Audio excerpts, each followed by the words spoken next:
Меня зовут Дмитрий. Э, Я работаю обычно технологом Республиканской библиотеки для слепых. Но сегодня я модератор этого стрима. И я бы хотел сказать, что не понаслышке знаю, с какими проблемами сталкиваются люди с нарушениями зрения. И поэтому мы решили организовать этот правовой ликбез. Ликбез изначально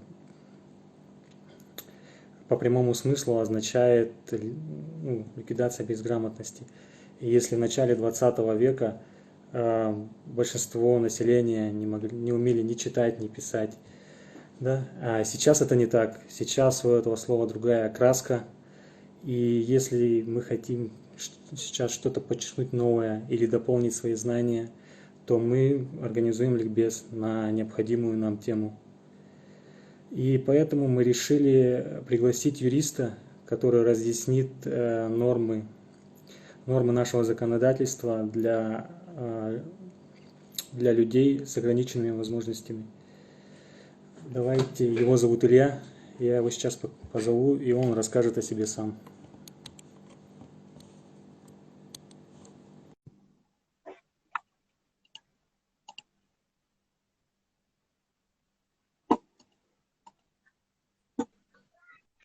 Здравствуйте. Илья, привет. Здравствуйте. Расскажи о себе, как тебя зовут, откуда ты родом и как ты сюда попал. Да, дорогие слушатели, я очень рад, что меня сегодня пригласили в прямой эфир. Меня зовут Архипов Илья. Я родился в городе Якутске, закончил в 2005 году Якутскую государственную сельскохозяйственную академию по специальности юрист. И с 2005 года по 2016 год я проработал преподавателем на кафедре государственно-правовых дисциплин. Также по совместительству я работал юрисконсультом в своем родном высшем учебном заведении. С 2017 года я работаю юрисконсультом в компании ООО «Айтек-Инфо». Основным родом нашей деятельности является развитие и популяризация справочно-правовой системы «Гарант». Вот. И сегодня я хотел бы как раз воспользоваться случаем и рассказать по данной теме кое-что для вас очень полезное. Так, сотрудничаем с вами, да? Мы сотрудничаем с Гарантом в лице Ильи. Что сказать, обязательные, ответственные люди, партнеры. Давай начнем. Что ты хочешь рассказать, с чем пришел, какие у тебя темы? Давай, даю тебе слово. Сегодня темой моего рассказа будет новые законы для людей с ограниченными возможностями здоровья. Я хотел бы рассказать вообще, какая нормативно-правовая база в настоящий момент действует на территории Российской Федерации.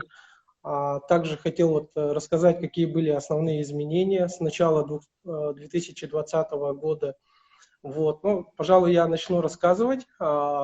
Многие из нас знают, что изменения, они коснулись многих сфер жизни. Появились некоторые выплаты. Также были применены законодательно новые льготы. Во-первых, это вступившие в силу нововведения по присвоению статуса инвалида, то есть инвалидности в 2020 году. То есть в 2020 году назначение статуса инвалид упростят. То есть, с 1 января фактически, да, как сказать, признание, да, было, получается, упрощено. В силу вступил федеральный закон, который позволяет упростить данную процедуру. Что это касается? Во-первых, это переведены медицинские документы в некоторый электронный формат. Внедрена новая система, по которой можно будет обжаловать решения медико-социальной экспертизы, а также будет изменена форма номер 088/У-06. Вот, основная часть перечисленных реформ будет реализована, как говорится, в 2020 году. Вот, правительство России 29 ноября 2019 года зафиксировало в законе о социальной защите инвалидов Российской Федерации определенные изменения. Это касается частичного исключения определения понятия инвалид, вместе с которым теперь будет применяться термин, признанный более точно отобразить политику государства по отношению к лицам с ограниченной возможностью здоровья.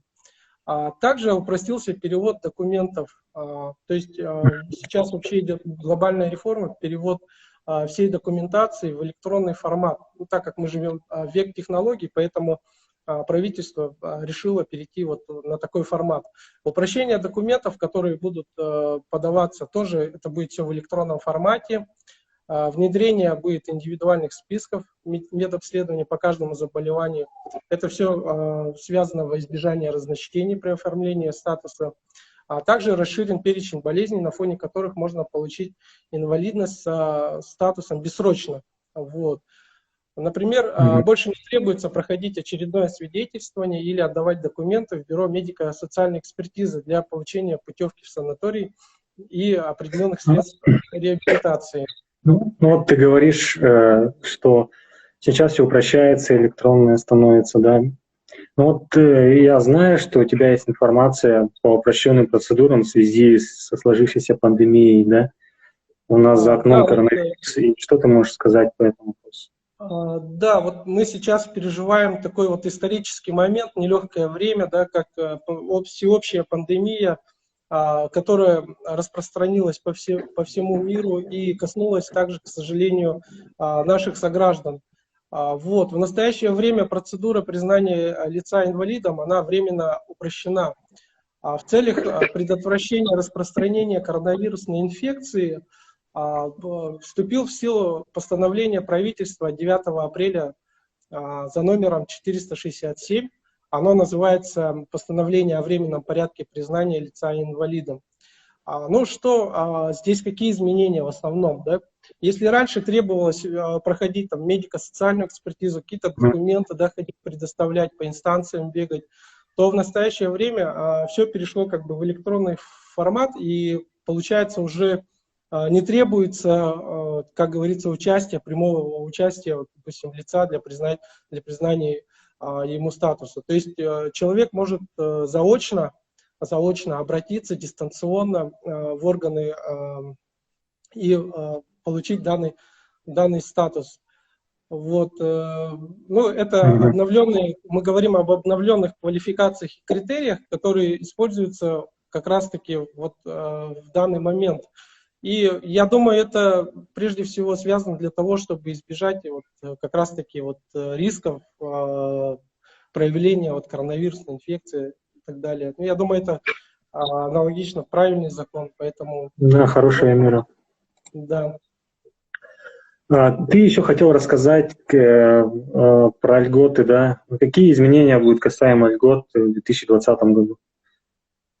Да, этот вопрос очень остро стоит сейчас во всей стране. Мы все, как граждане нашего государства, Российской Федерации, очень сильно переживаем по этому поводу. И мне, как юристу, очень важно вам донести до сведения от того, что в 2020 году было внесено ряд изменений по льготам. Так изменились льготы для инвалидов первой, второй и третьей групп. Они в основном были предусмотрены в Федеральном законе о социальной защите инвалидов Российской Федерации, а также в Федеральном законе о государственной социальной помощи. Но мы также видим хорошую тенденцию по льготам касательно других субъектов Российской Федерации. Вот. Для людей с ограниченными возможностями в рамках государственных программ по реализации социальной защиты, во-первых, предусмотрены денежные пособия и льготы для улучшения их материального положения. Перечень льгот достаточно обширен, и условно их можно разделить на несколько направлений. Ну, нас, во-первых, всех интересует, какие это льготы. Я вот их условно разделяю на медицинские льготы, да, вот, это очень важное направление, потому что к ним относится бесплатная медицинская помощь для инвалидов, возможность приобрести лекарственные препараты, протезы, специальную обувь и специальную медицинскую технику и для ее обслуживания, а также проведение некоторых лечебных процедур. Также были изменения касательно транспортных льгот, которые включают предоставление некоторым категориям инвалидов транспортных средств за счет фонда социального страхования. Также нововведением было предоставление бесплатных парковок, бесплатный проезд в общественном транспорте, скидки при пользовании железнодорожным транспортом. Если брать социальные льготы, то в социальных льготах здесь тоже были изменения, были вот как раз связаны с санаторно-курортным лечением, бесплатным уходом на дому, юридические консультационные услуги и перерасчет пенсионного обеспечения. Также для инвалидов предусмотрена возможность поступления в высшие учебные заведения на льготных условиях. Вот касательно юридической помощи, да, я вот изучил, вот есть закон такой о бесплатной юридической помощи, который предусматривает то, что адвокаты просто обязаны бесплатно оказывать инвалидам юридическую помощь. Поэтому здесь тоже важно всем запомнить то, что мы имеем право на оказание бесплатной юридической помощи со стороны квалифицированных адвокатов. Также есть у нас определенные налоговые льготы. Ну, это мы все понимаем, что снижение налогообложения, да, в некоторых сферах деятельности, особенно для индивидуальных предпринимателей, также рассрочка уплаты налоговых каких-то вот поступлений в бюджет. Также есть у нас и жилищные льготы, которые предусматривают скидки на оплату коммунальных услуг и проведение капитального ремонта, также связанные с улучшением жилищных условий. Ну, также здесь хотелось бы отметить, что все мы люди работаем, да, у кого-то есть какие-то обязательства, то есть мы исполняем свои трудовые функции. Вот, и как раз-таки по трудовым льготам есть определенные возможности, да, воспользоваться ими. Это, так сказать, отпускные периоды, да, то есть у нас удлиненный отпуск, сокращение рабочей недели и так далее. Да, то есть в последние годы мы видим, что законодательно расширяется спектр направлений, который предусматривает льготы для незащищенных категорий граждан во многих сферах жизнедеятельности. Но и это на самом деле радует. Почему? Потому что государство обязано обеспечивать, я так считаю, что обеспечивать полную защиту незащищенных слоев населения. Вот. Потом такой вопрос, да, наверное, многих интересует, какие льготы, в основном какие льготы будут отменены. Да, я изучил этот вопрос, то вопрос касательно льгот, отмены льгот не предусмотрен в 2020 году. Наоборот, эти льготы будут расширяться. Вот. И перечень льгот, определенных федеральным законодательством, он всегда являлся и будет являться открытым, что означает то, что региональные власти, да, вот, например, у нас в Республике Саха-Якутия, органы государственной власти Республики Саха-Якутия имеют право расширить этот список, то есть он не является исчерпывающим. Это все связано в зависимости экономического положения каждого субъекта Российской Федерации. То есть, ну и в этом направлении, конечно, хотелось бы видеть довольно-таки хорошую работу, чтобы органы государственной власти республики никогда не оставались на стороне, а наоборот помогали незащищенным слоям населения республики. Ну, а как ты считаешь, работают ли льготы вообще на практике? Ну, твое личное мнение, как юриста с большим опытом. Ну, вообще, льготы, да, они на самом деле, вот, они работают, да, на самом деле, да, вот если брать там, допустим, социальные выплаты, да, конечно, они на законодательном уровне, если это все законодательно закреплено, то оно, по сути, и исполняется. Но на практике, да, вот, к сожалению, это печальный факт, мы видим, что воспользоваться инвалиды всеми льготами на самом деле не могут. Вот. Почему? Потому что где-то есть какие-то затруднения. Поэтому вот знание и информированность, в том числе по правам своим, по льготам, по знанию вообще законодательства, это очень важный аспект, который поможет всем нам избежать каких-то критических ситуаций в этом деле. Вот, поэтому здесь не надо как бы махать рукой и говорить, вот нам не предоставляют права, нам урезали льготы. Я считаю, наоборот, мы все сообща должны действовать и, наоборот, доказывать то, что у нас есть права, льготы, и мы имеем право ими воспользоваться так, чтобы у нас, наоборот, все получалось. Вот. Так, что у тебя дальше еще есть? Вот, ну вот хотел бы тоже вот конкретно затронуть, допустим, по пенсиям, да, что будет с пенсиями, да, Да. будущим, пенсии по инвалидности, да, вот. Министерство труда и чиновники, да, пенсионного фонда, они обещают, что будет сохранена практика повышения социальных пенсий до прожиточного минимума в регионе путем доплат. Вот. Нам это обещают, но на практике как это будет уже видно в скором времени. Но надеемся, что какие-то доплаты, они все равно будут обеспечены, да, то есть какие-то гарантии, компенсации, они все равно будут реализованы. Вот. Здесь, кстати, такой вот вопрос по телевидению, я вот тоже изучал. Телевидение, чтобы было доступным, да, вот, как раз-таки телевидение, оно обещает стать более доступным для инвалидов по слуху. Также с 1 января все российские каналы будут обязаны предоставлять услуги по повышению доступности программ для инвалидов по слуху. Требования этих каналов коснутся всех действующих телеканалов в России. Вот. Также вот, мы отмечали, что бесплатные парковки, да, появились.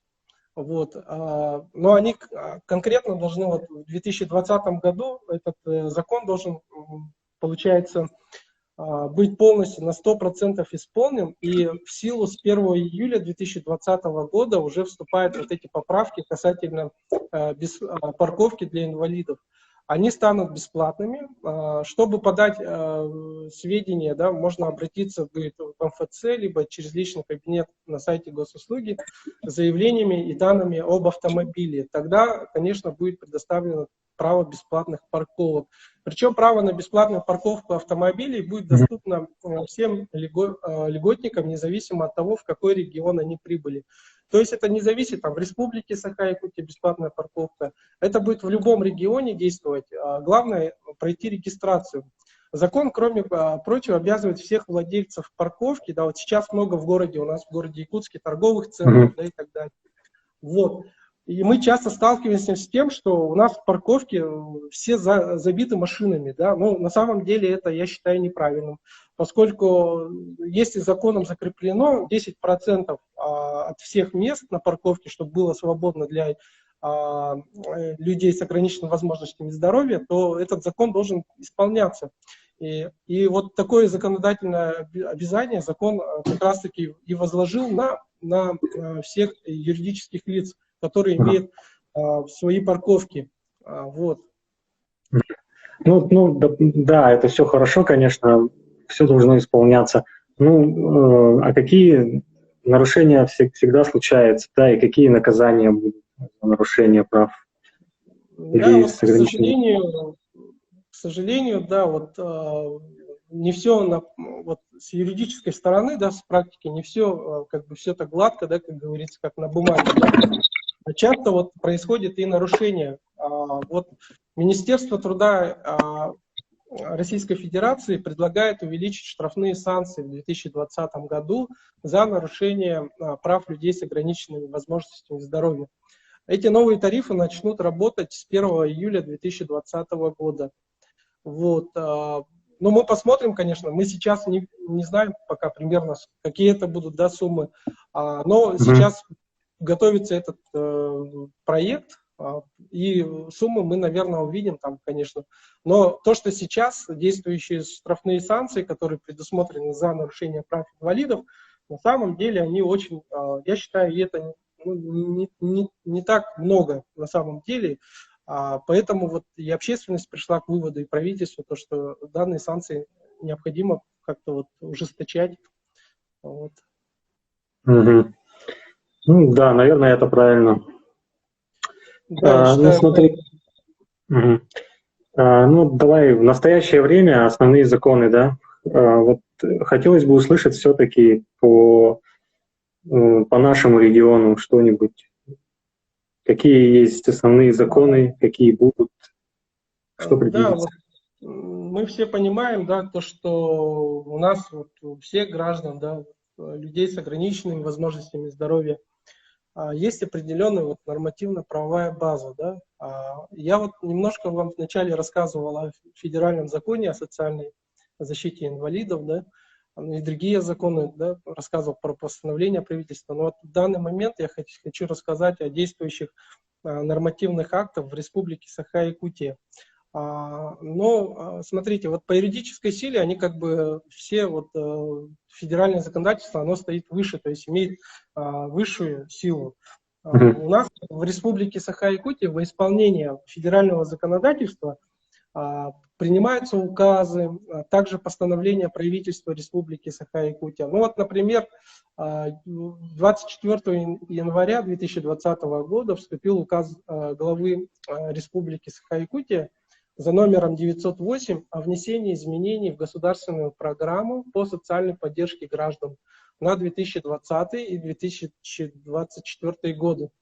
Вот. Здесь в этой указе, во-первых, самое важное то, что будет повышение уровня доступности приоритетных объектов и услуг в приоритетных сферах жизнедеятельности инвалидов и других маломобильных групп населения. То есть, мы видим, что на самом деле здесь есть такая озабоченность в том, чтобы создать определенные условия для людей с ограниченными возможностями здоровья. И надеюсь, этот указ в будущем, да, вот на 2020-2024 год будет исполняться в полном объеме.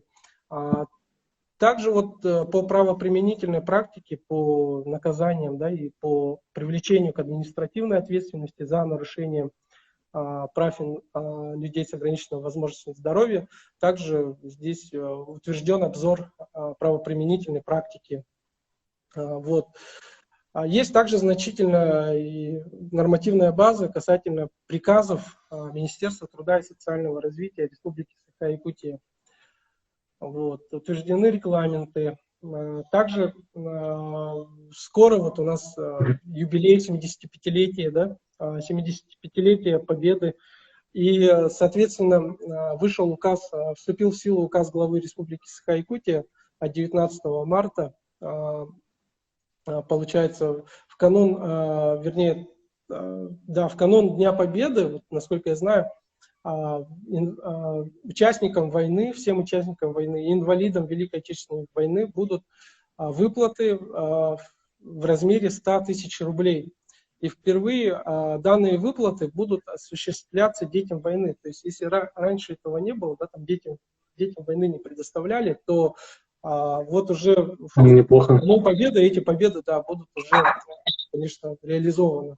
Ну и если говорить, да, там об указах, да, то, конечно, вот я такой как бы конкретно, вижу, что есть позитивные, да, изменения в законодательстве, которые позволят, да, как-то защитить, да, наших граждан. Но здесь, конечно, многое зависит и от самих, да, граждан, то есть как это будет исполняться и так далее. То есть я считаю, должен быть еще какой-то общественный контроль со стороны общественности, чтобы это все было на жестком контроле, как бы, чтобы мы все это видели, как это все исполняется. Мгм. Так, ты упоминала про гарант. Какую информацию вообще люди, наши подписчики сейчас, слушатели, могут найти в гаранте, которая им пригодится? Да, вот очень хороший вопрос, поскольку сейчас очень много вот как бы информации, да, выходит, новостей, да, но мы часто встречаемся с тем, что новости бывают недостоверными, новости бывают несоответствующим, да, как говорится, действительности, ну, грубо говоря, как говорят, фейковые, да, новости. Поэтому важно использовать проверенные ресурсы, источники. Ну, это, во-первых, ну, касательно справочно-правовые системы, да, то есть я рекомендую вообще работать, если вы хотите конкретную, актуальную, да, видеть информацию, то работать, конечно, со справочно-правовой системой. Ну, допустим, вы можете найти в справочно-правовой системе любую информацию касательно, допустим, тех же прав, льгот, гарантий, компенсаций и так далее. То есть это все, как говорится, можно найти в системе. Также вы можете там найти те ответы, которые у вас, вернее, вопросы, на которые у вас появляется, ну, допустим, важно получить ответ, то тоже это можно найти в системе Гарант. Также вот хотел напомнить, что в системе Гарант есть информационный блок «Домашние права энциклопедия», в которой есть определенный раздел для людей с ограниченными возможностями здоровья. Там также прописано все касательно защиты, социальной защиты и других вопросов по данной теме. Вот. Ну, про фейки ты уже сказал, я хотел тебя спросить. Я хотел спросить про фейки, касаемых вот коронавируса, да, потому что сейчас очень много распространенных мессенджеров, социальных сетей и информации, скажем так, различной очень много, да, и она иногда пересекается между собой. И вот, и как быть, чтобы не запутаться, чтобы знать, где она актуальная, чтобы постоянно знать, где смотреть правильную информацию. Актуальную и достоверную.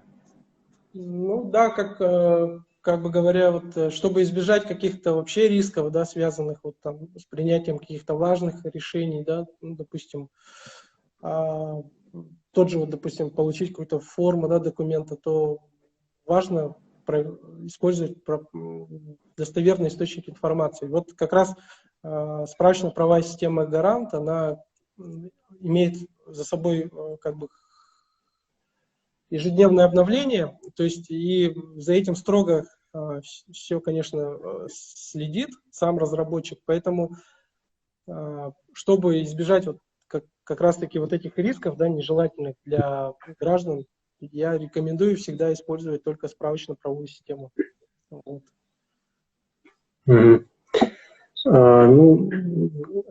Так, ну смотри, если мы хотим получить доступ, да, к системе, что нам для этого нужно и какие действия со стороны, допустим, наших подписчиков нужно сделать, чтобы получить доступ какой-нибудь, чтобы попробовать, чтобы найти нужную им информацию?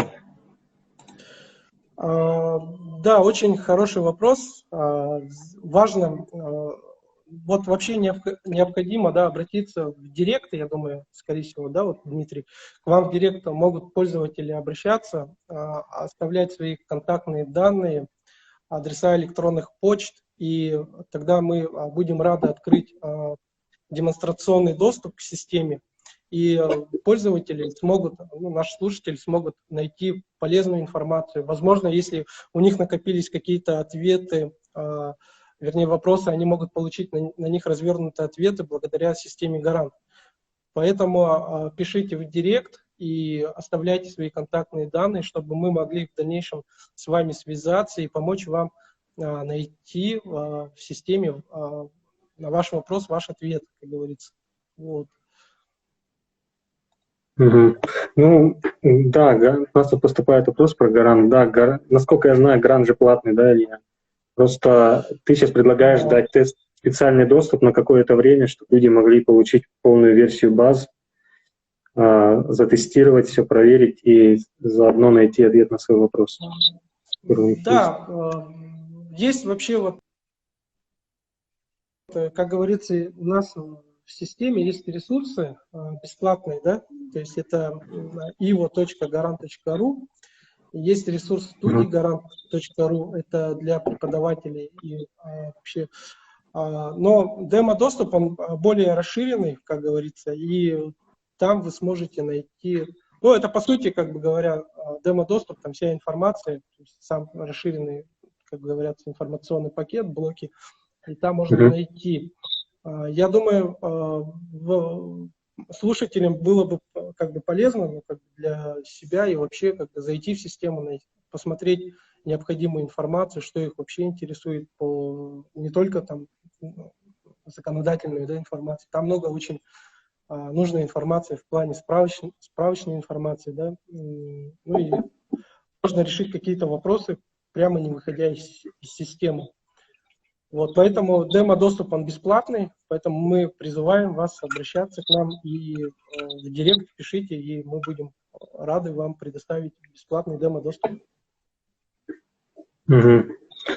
Так, тогда я призываю к тому наших подписчиков, кто хочет получить ответы на какие-нибудь сложные вопросы, можете отправить нам в директ вопрос и параллельно отправить свою электронную почту. Ну, я так понял, для верности еще и контактный номер телефона, чтобы с вами потом могли связаться и проконсультировать, чтобы помочь найти ответы. Да, совершенно верно. Надо будет обратиться и обязательно доступ. Да, доступ предоставляется на 3 дня. За 3 дня, я думаю, будет время посмотреть. Потом, если вы контактные данные свои оставите, мы обязательно постараемся с вами связаться, и как бы мы можем даже параллельно с вами сесть в систему и посмотреть те вопросы, которые вас интересуют, и постараться найти на ваш вопрос, ваш, как говорится, ответ более развернутый. Почему? Потому что в Гаранте вообще есть такая служба правового консалтинга, которая отвечает на многие вопросы наших пользователей. И я думаю, там накопилось очень много различных вопросов, которые они могут как раз-таки посмотреть, и они все в открытом доступе будут, в демо-доступе, и как раз это все можно будет посмотреть, увидеть, как говорится. Вот. Да, в директор РБС вы обращаетесь, вот Дмитрий как раз будет собирать данную информацию, и потом уже по данной информации мы будем предоставлять бесплатный демо-доступ на 3 дня. Ну, я думаю, это хорошая возможность познакомиться и разобраться с какими-то вопросами. Так, Илья, ну, у тебя есть еще что сказать? Может быть, какие-то пожелания, я не знаю. Да, я хотел бы вообще поблагодарить Республиканскую библиотеку для слепых. Мы, вот как Дмитрий правильно отметил, мы сотрудничаем уже долгое время, и мне всегда приятно услышать ваши вопросы, да, мне всегда приятно вам помочь в чем-то, найти какую-то нужную информацию. Ну, а пожелать я хотел, вот сейчас время столь непростое, да, такое, хотел вот вообще пожелать всем крепкого здоровья, чтобы люди также продолжали соблюдать режим самоизоляции, который нам все рекомендуют во избежание распространения коронавирусной инфекции. Ну и в заключение я хотел бы вообще поблагодарить всех слушателей, которые сейчас в онлайне находятся, за то, что вы уделили нам время, послушали нас. Надеюсь, то, что я донес, хотя это было и спонтанно, да, наверное, но данная информация, как раз вот Дмитрий говорит, что будет запись нашего эфира сохранена. Да, будет. И если вас заинтересует, вы можете всегда просмотреть повторы нашего эфира. И вообще я как бы думаю, что мы в будущем, да, вот, Дмитрий, будем не раз проводить такие встречи, прямые эфиры. И тематика наших, на самом деле... Да, я думаю, хорошая идея.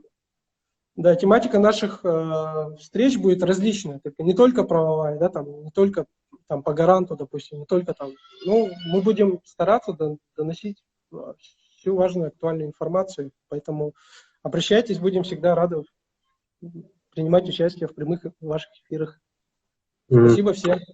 Спасибо, что пришел.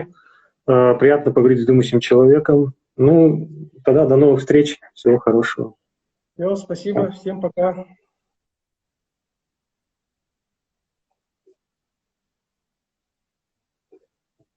Это был Илья. Так, эта запись прямого эфира будет сохранена у нас, и наверняка мы сделаем еще текстовый вариант этого стрима, и, думаю, выложим его на сайт, чтобы вы могли посмотреть, прочитать. Может, что-то упустили, и, мне кажется, пригодится эта информация в будущем. Ну, а я с вами прощаюсь. Все, стрим закончен. Я надеюсь, вам понравилось. До свидания.